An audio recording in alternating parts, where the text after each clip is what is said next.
can't wait to artificially inseminate you. Shut up. Are we going? Are we on? 3, You know 2, we're on. 1. All right, welcome to the Love and Thunder podcast. I'm your host, Camille Leblanc-bazinet. And I'm Dave Lipson. Also your host. And today, we want to talk about someone who did something amazing, and we're so proud of her. And also, we want to go more in detail in how we've been doing this with multiple people. This is the podcast you're going to want to save and put a little asterisk next to and listen and re-listen to again and again. We're going to talk about how to take a CrossFit athlete, someone who trains for elite fitness, and get them in shape to a point where they can step on and be competitive on a top level bodybuilding stage. Yes. Such a cool thing. I think a lot of people think of these things as being separate from one another, both performance and aesthetics, but they are very supportive of one another. And the God's the honest truth is that a lot of CrossFitters are not that far away from being stage ready than they think. And a lot of folks who initially come to us who might want to maybe do some like one-on-one coaching or do some of our programs, they're curious, right? They're curious to figure out like, okay, how do I maybe blend performance and aesthetics for myself a little bit? I love being able to do all these awesome physical things, but I want to look awesome too. Or I want to know how to do this maybe for my members, right? And understand like, how do I give them maybe a little bit of hypertrophy training or some dietary advice to help them, because most people going to those gyms are there because they want to look good and they want to feel good. So as a gym owner or a coach, you should be able to also deliver those aesthetics through your training and nutrition programs. There's no better way to learn than by doing it yourself. Yeah, I think something that like we've seen over the years of doing what we do is it's just kind of like that idea of coming back to your roots, because a lot of people go and start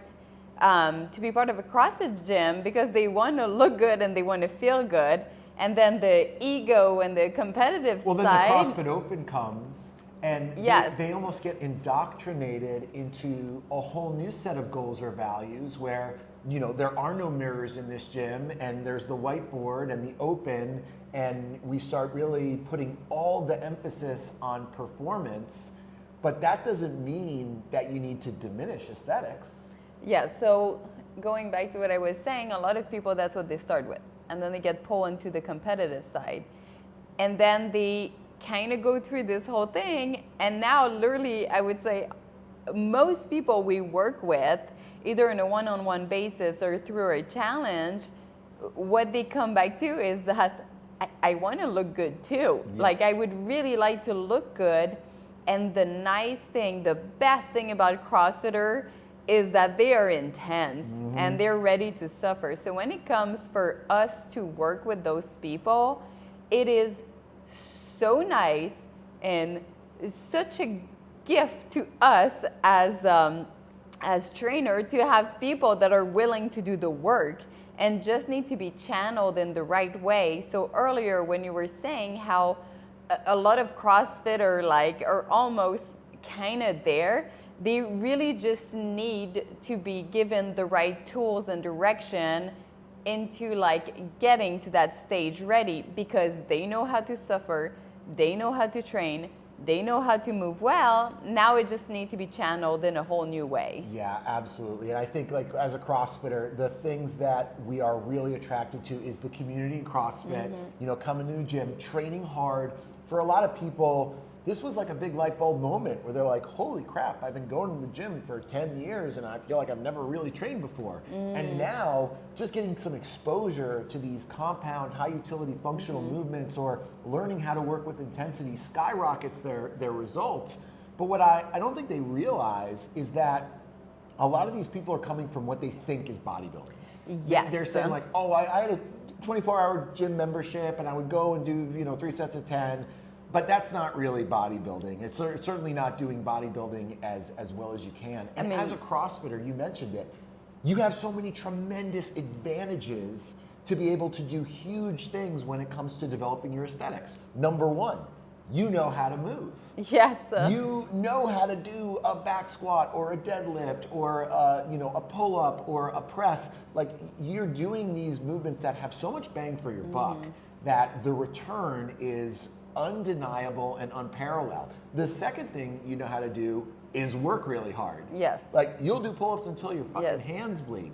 Now, if we just take those skills and channel them in the right direction, really the progress comes fast and hard. And if you think about most people in traditional gyms, they don't know how to move very well, right? They're not practicing these functional movements, or if they are, it's usually pretty damn ugly. And they don't know how to work hard. Like, nobody wants to look silly or look stupid at the gym, so they're just like coming in all dolled up and they just don't want to, look Sweat or too much. sweat or scream or anything. So, just doing things a little bit more thoughtful on the training end of things really gives us a couple benefits, right? And the big arguments for introducing maybe hypertrophy training or the process of building muscle specifically has so much context to CrossFit is, one, injury prevention. Yes. Because when it comes to good hypertrophy training, it's not about making heavy weights feel light, it's about making light weights feel hard, which oftentimes means removing those common players of injury, speed and load. Like, I went too fast and I got hurt, or I went too heavy and I got hurt. Yeah, talking about that specific first component to bodybuilding, for me, when I started to do like more complex bodybuilding, advanced bodybuilding, which is what we both program, it was really eye-opening how much it increased my mind-muscle connection, because you have to move slow and because everything is so purposeful. Like, the whole idea of doing bodybuilding is about like finding the right stimulation for that muscle part that you're working. And once you get this, the application when it comes to something like CrossFit or like Olympic weightlifting or things that are more dynamic is just very potent, because that muscle connection is so much better. You're able to fortify these common areas of breakdown. Like, if you got a back that tends to get kicked up or a shoulder that tends to get hurt, you don't have to pedal to the metal with intensity or load. You can spend some time building up positional strength and actually, creating these things that we consider maybe a lagging muscle group or a weak area. You can really build it up and strengthen it, because hypertrophy is about building up the tissue, the cross-sectional size and strength, the tendinal strength. And then when you go to apply that intensity for your 1 rep max lift or to do the Olympic lift or the ballistic thing, you've got the capacity there to handle that stress instead of it always being maximum intensity. But then beyond that, right, there's the performance benefit, which is really comes to the fact that, because you know how to use your body so well, you know how to cheat really good. You can do a kipping pull-up, you know how to get in the right positions or patterns to Olympic lift and lift a huge weight up to your shoulders. That neurology, or the way that your brain communicates with your body, is there. So really a big area of opportunity is being able to increase your contractile potential to exact that neurology by increasing the cross-sectional size and strength. So you got a bigger machine that you can use that software on. But then, the last one, which I think we started with, was most people come to the gym because they want to look good and feel good. Yeah. And being able to look awesome naked, or love what you see in the mirror, or wear the results of your hard work on your body, it's huge. It's hugely rewarding. That was, when I did my bodybuilding show, because I think the biggest reason why I did a bodybuilding show for myself was, I think there's so much stigma around for women as you become a mom that you'll never look good again. And I just disagree with, when someone tells me that I should be a certain way, most of the time are like, all right, let's see. Let's see what we can do here, true or not, let's test it out. And so I wanted to look the best I've ever looked a year after Zoe. So that's why I did a bodybuilding show. I also wanted to learn everything about it so I could help other people.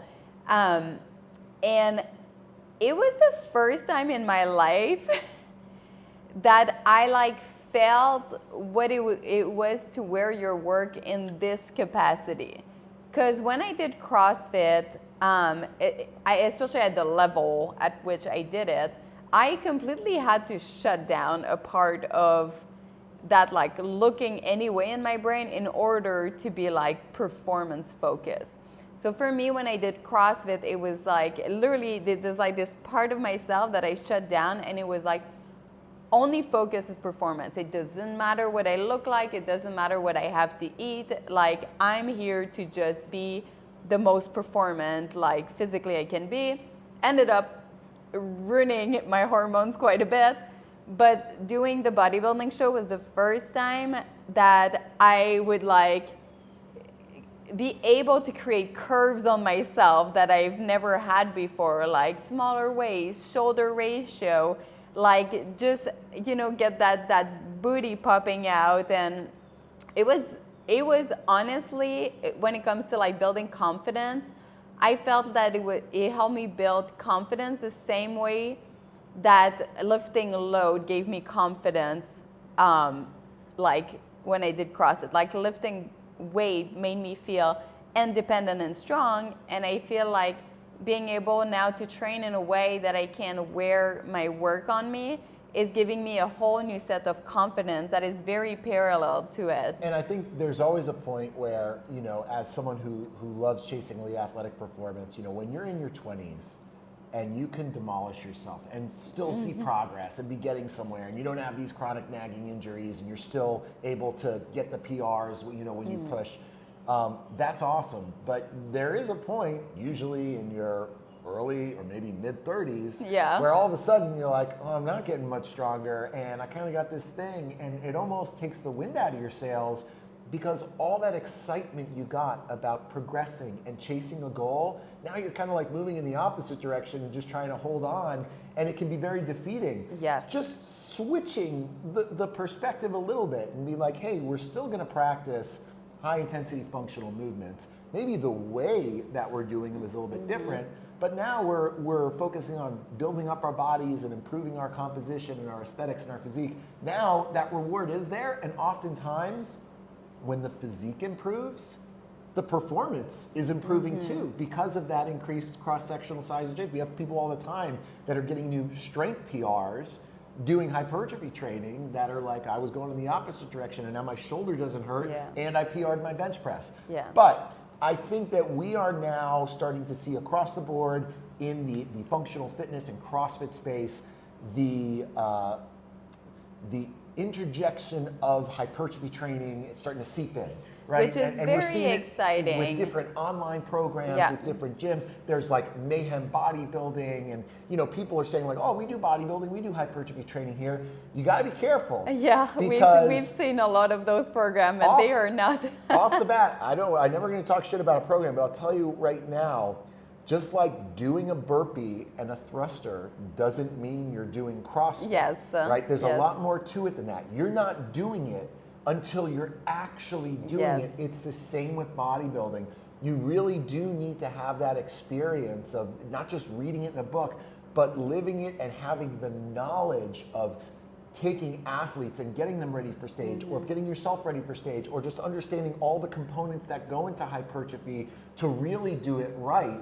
And there's no way to get around that. You can't just get that in a weekend course, and you can't get that by imitating a workout that you saw in Muscle and Fitness magazine. You need to actually live it. So from the beginning, we decided that like, hey, you know, we understand the CrossFit stuff. We've been there as a 10-year veteran of the CrossFit seminar staff, CrossFit Games champion, and a decade of competing at the highest level.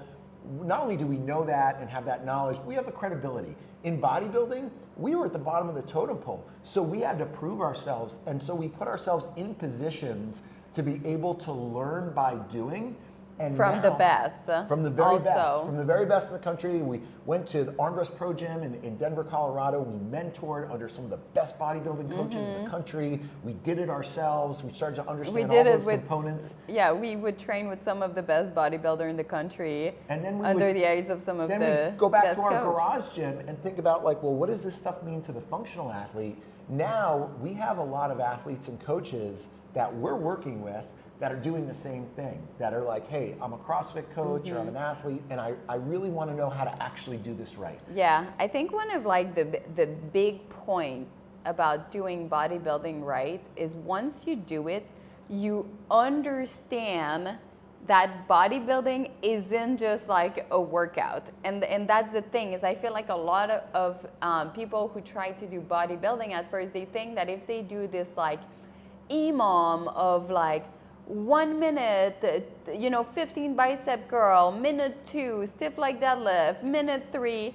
like there's so much missing to that, because I think like the thing I've learned the most about bodybuilding outside like the science behind it, which it comes to like muscle tension, like metabolic stress, and all that's like the science behind the bodybuilding itself.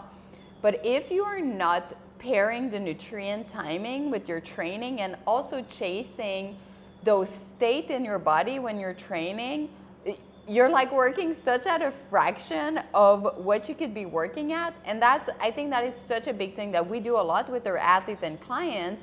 And it's understanding how taking advantage of the state that your body is in, how much that's going to affect like your performance and recovery and how your body is changing. So just throwing on a sheet of paper like every body part for like 10 to 15 reps, there's just such a lack of understanding about what bodybuilding fundamentally is. Yeah, I mean, even from a training perspective, I remember years ago, we tried to pitch Dave Castro and Nicole Carroll the idea of doing a CrossFit hypertrophy course.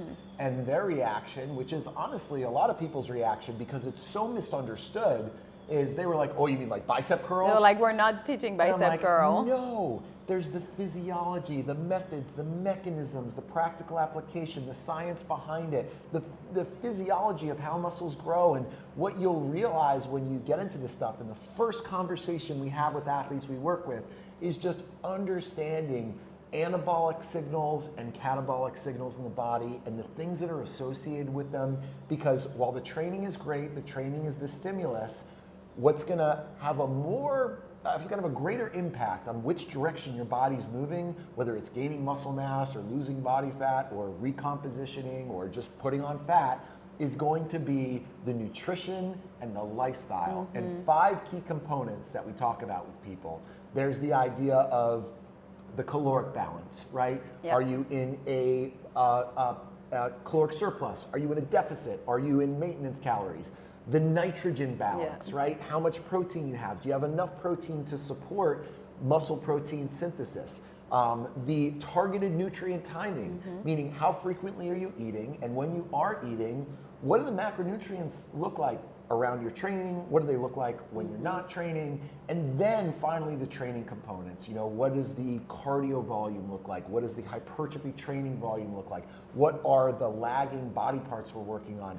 What is it about how you're training that's not getting you results? Because your body is this adaptive organism that's just designed to survive. Yeah. So that's why when you're already adapted to CrossFit, it doesn't pack the same punch as when you started. And the same is true with hypertrophy training. But the beautiful thing about it is it doesn't always need to be 3 sets of 10. And it doesn't always need to be light as possible. And it always doesn't need to be hundreds of reps. You just need to understand how to pin muscles down and exhaust them in different ways, and how to track that progress and how to rotate it so you can kind of continue to see results. So we have had a number of athletes we work with from the CrossFit space. And these are like CrossFit team competitors. They've like competed at the CrossFit Games, gym owners, and just regular CrossFit gym members. Who, for one way or another, we met them. Maybe they did a 30-day strength challenge with us, or maybe they just saw us in the gym training and they were interested in what we were doing. And we started working with them in some capacity, usually beginning with some diet and training. And at a certain point, they decided, I would like to see what I could do in a bodybuilding show. And that's such a cool thing, because nothing will unlock that physique, that not physical just potential. The physique, that you but have. the will, like knowing that you're about to step naked on a stage. It's like If you want You to don't want to show up unprepared to that one. And that's the cool thing about and doing you the can show. cheat. Whether you have a desire to compete in bodybuilding or not, or if you want to get your pro card or your place at the show, I'm like, I don't think that matters, because if you want to know how good you could look, like what your potential is, sign up for a show, because nothing will bring it out that way than knowing, like you said, at a certain day at a certain time, you're going to be naked on a stage in front of a panel of judges looking to pull you apart, and a bunch of other really good-looking guys and girls in front of a crowd of your friends and family. Now, all of a sudden, adhering to the diet or staying on schedule or getting the training in or being disciplined to be able to push your body to a state that you've never been able to get it before, that's not so hard because of that fear and desperation and urgency that creates. Yeah, I think that like when we, like the first couple athletes we work with, I felt a tremendous pressure as a coach. Like for me, it was a big, like I really, like as a coach, I really put myself out there, because now those people represent you, and you know, it's like the first time that I work with someone else to bring them on stage. And it was really, really cool and fascinating to me to see how to reset someone's hormones, and once the hormones start to like be supported, then the body start to do what you want it to do, and then you can start to change really the nutrition in accordance to how this person's body is reacting. And it's so exciting to be able to have those tools when you like pair nutrition and training, to see like the work just happening on someone. Like, and there's a point where if you've done things right and you've tuned things well, that literally, depending on what you're giving the person food-wise and training-wise, you're literally manipulating their body in the right direction. And I found that so fascinating. I really, really love that component. Now, going back to taking a CrossFitter to stage, I think like a big misconception when it comes to coming from the performance world is that, well, we're so much tougher because we can endure like a well-fueled work. And it was really eye-opening to me of how it is and what it's like to compete in bodybuilding, because it's kind of the complete opposite, where it's like, how much can you work when you're completely depleted? It's a different kind of so on one side, uncomfortability. On one side, you show up at least kind of feeling good because you have fuel, and then you have to perform on game day. And then on the flip side in bodybuilding is you've been suffering for months, and you show up completely depleted. And it was very honestly, if you do a show, you have my respect. Like, and from one side to the other side to say like, oh, you know, I do CrossFit, like bodybuilding's not tough like me, or being a bodybuilder and being like, oh, CrossFitter aren't tough like me. Like, honestly, you both are really tough. It's either both extreme. The level of work dedication is mind-blowing to me. I think high-level CrossFitters understand how to suffer, but they understand how to suffer in the workout. Yes.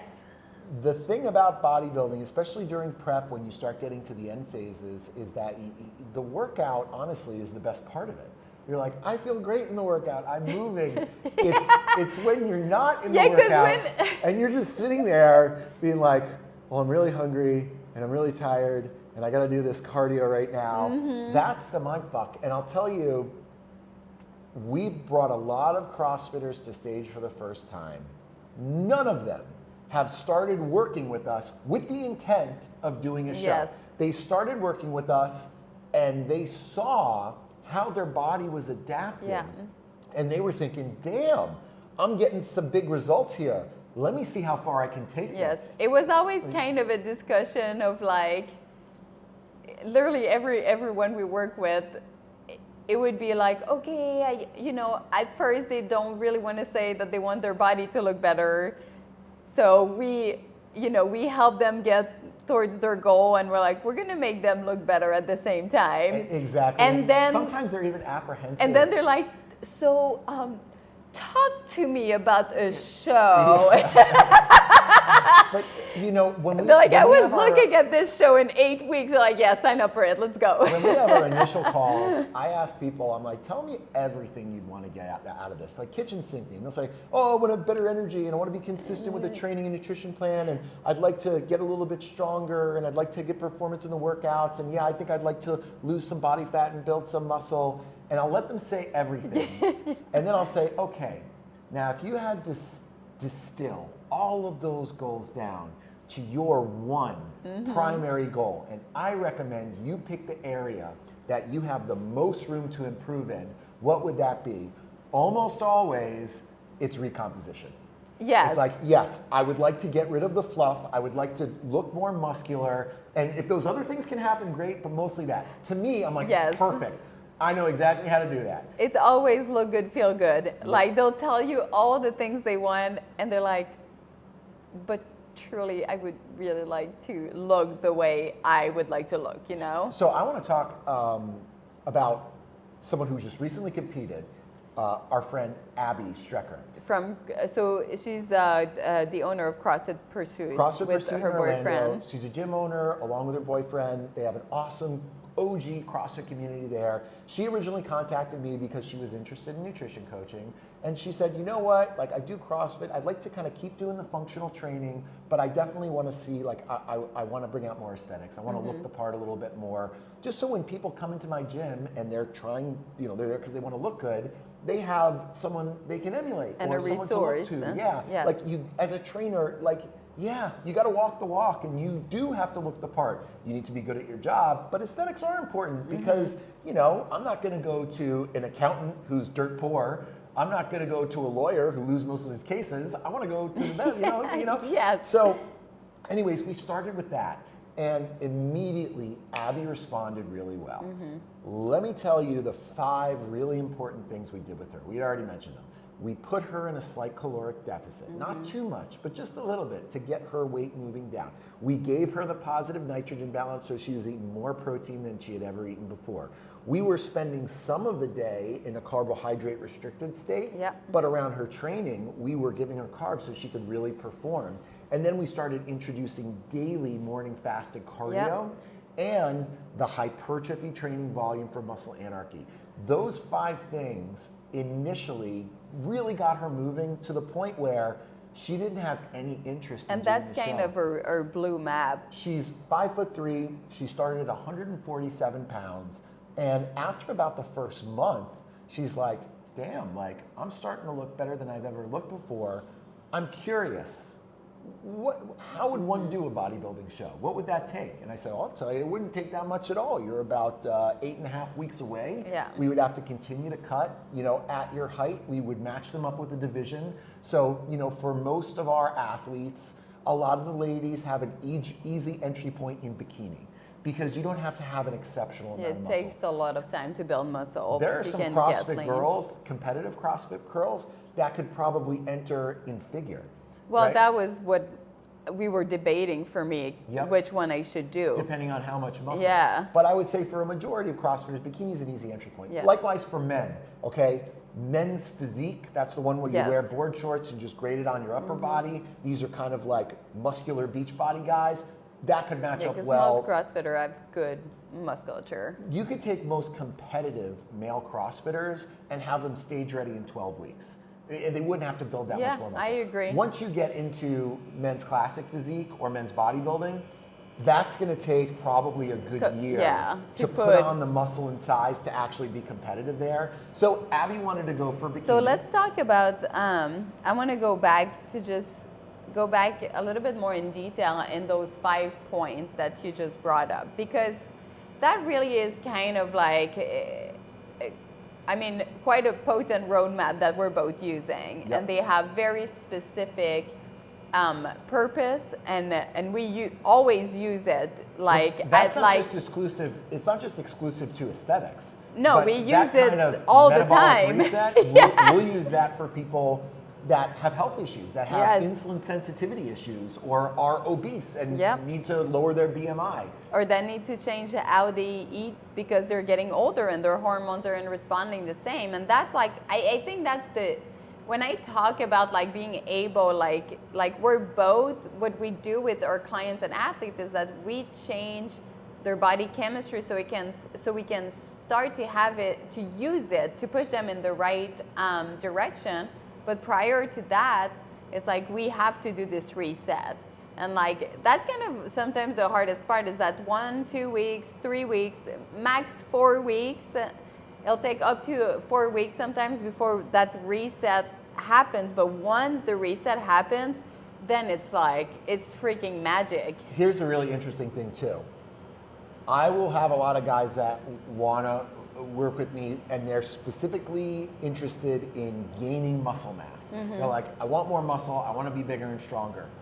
Even when that's the case and we want to bring their body weight up and increase their muscle mass, we almost always start with a cut to build good insulin sensitivity so that when we reintroduce those carbs, they are responding hard and fast to it, and they are coming out not just bigger but also leaner than they've ever been before, because now they're not just storing that stuff away, but they're using it to drive muscle protein synthesis. 100%, and that's like one of the biggest things that I see with, you know, when you train for performance, that there's almost this trend of like, look how much carbs I'm eating.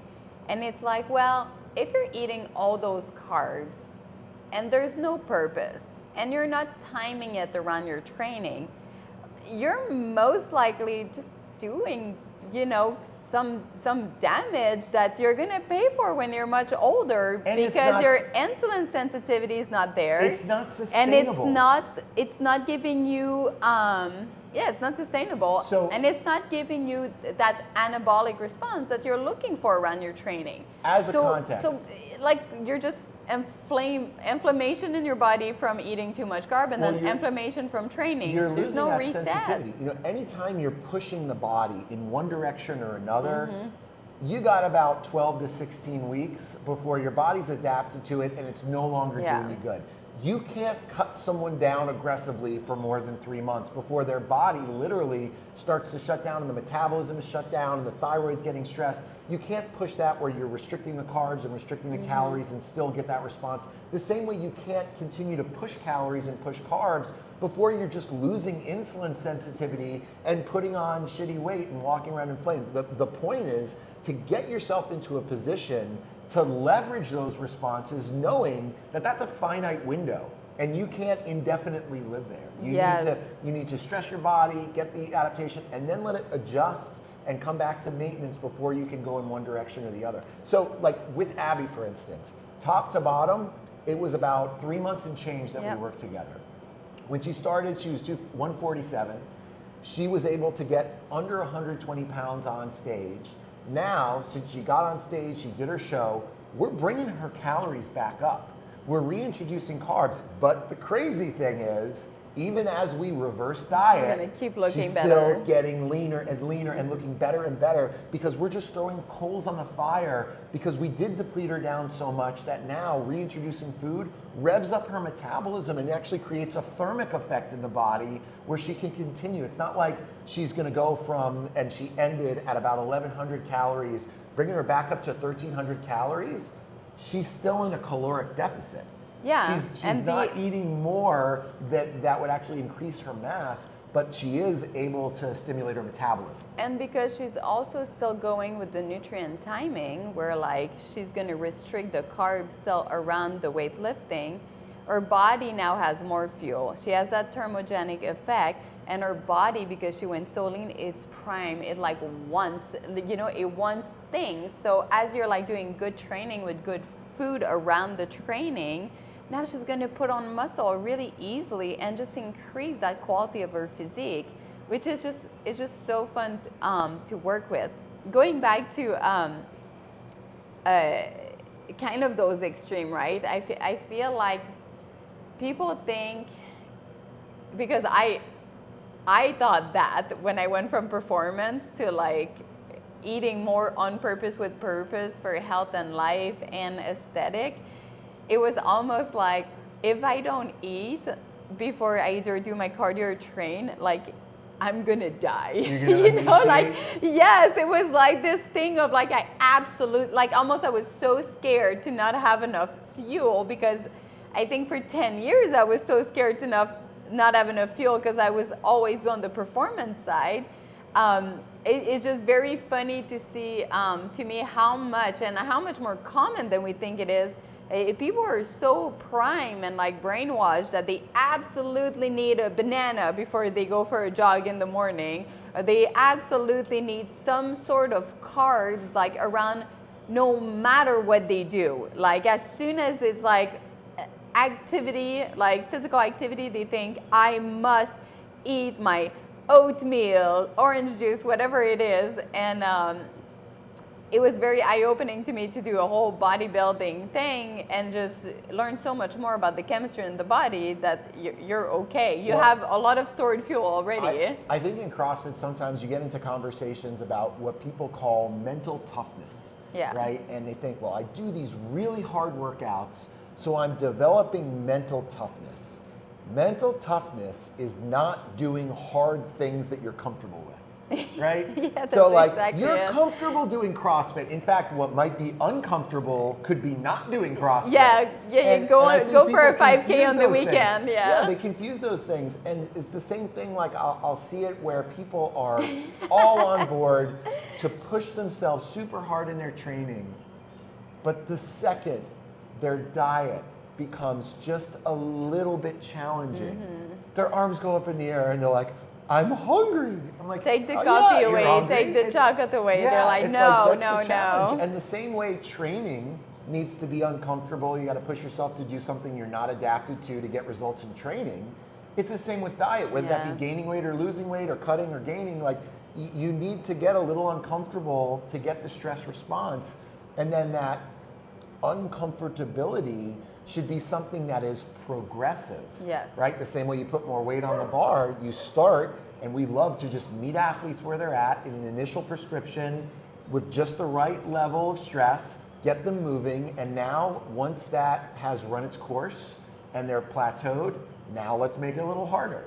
Whether that be more volume in training or maybe a little bit less food or whatever that might be. But it has to be kind of a progressive process for people.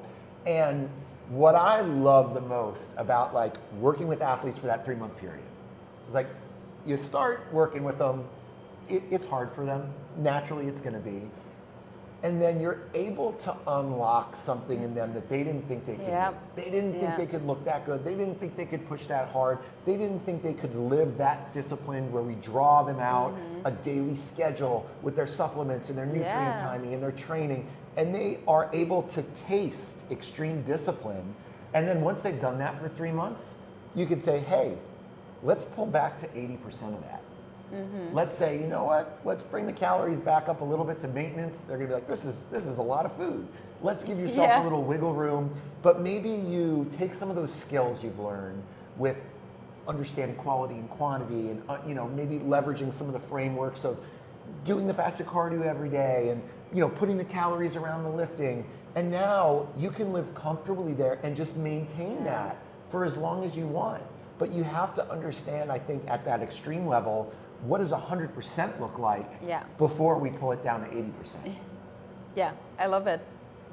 Yeah. So anyways, really proud of Abby. She got on stage. She competed at the Amateur Olympia. She looked gorgeous. It's one of the top national shows in the country. Just for you guys out there to put this into context, the people that compete at national shows, this is usually all that they do. They spend all year prepping for this one show, just that one thing. And they will spend 12 months, most of them have done multiple shows before, they've won a show even, and now they're competing at nationals to get their pro card. Abby did this in 3 months. Yeah, it's pretty ballsy, the show that she chose to do. And she still did CrossFit. It's a very, and it's she awesome. got on stage. She's got and so she much looked great. guts. And I'll tell you right now, oh man, when you see someone competing in a show, if you're someone out there who's interested or intrigued by this, or if you have a friend who's like getting ready for their show, understand that it takes so much guts to step on stage. It's not an easy You can thing. say whatever you want if you're sitting in the stand, but say, because a lot of people, I think, have things to say about people stepping on stage. Unless you've stepped on stage, like literally you have to zip your mouth because you have no idea the balls it takes to like get on that stage. You're not going to be more exposed than being naked on that stage. I was shaking before doing my first show because it was like nerve and excitement, and it like takes balls. If people could hear what goes on inside these athletes' heads, it's a battle for them every day to convince themselves to do this. Even pro-level bodybuilders, it's a battle every day. They have like there's so much breakdown. self-doubt and all this stuff. And you know, I remember the first time I did my show, a lot of people in CrossFit were like talking shit. It's hard enough for me to will myself to do this. Yeah, well, people let are alone always deal with gonna that kind of negative energy. And it takes so much discipline to be able to get your body to a place that it does not want to normally go. You have to get uncomfortable in a very deep and meaningful way, but therein lies the reward. Yes. Of being able to pull that out yourself and see what you're capable of and express that extreme discipline. So, if you guys want to do your first show, shoot us a message. Yeah, that was a good one. Because we love, and shoot Abby a message too. Tell her congratulations for holding this. her own against the best competition in the country. We're as very a member proud of the CrossFit community. We're very proud of her. And if you guys are interested in doing a show yourself, or if you're just not even interested in about doing a show, or anything, maybe you're just interested in a little bit of the aesthetics. Like you don't have to do a show to train like you're doing a show.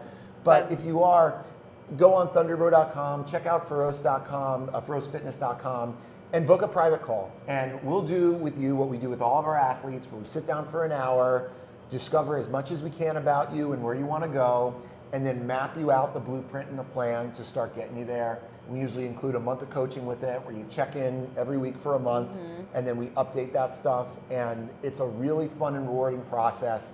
What I like about it the most is, like you mentioned before, we're so highly invested because it's not just someone we're coaching, it's literally us proving our concept and proving that this stuff does work in a powerful way. So it's a one team, one dream kind of mentality. Yes.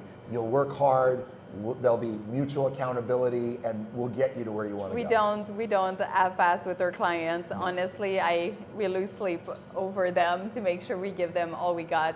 Thanks for watching. We'll see you guys next week. Peace.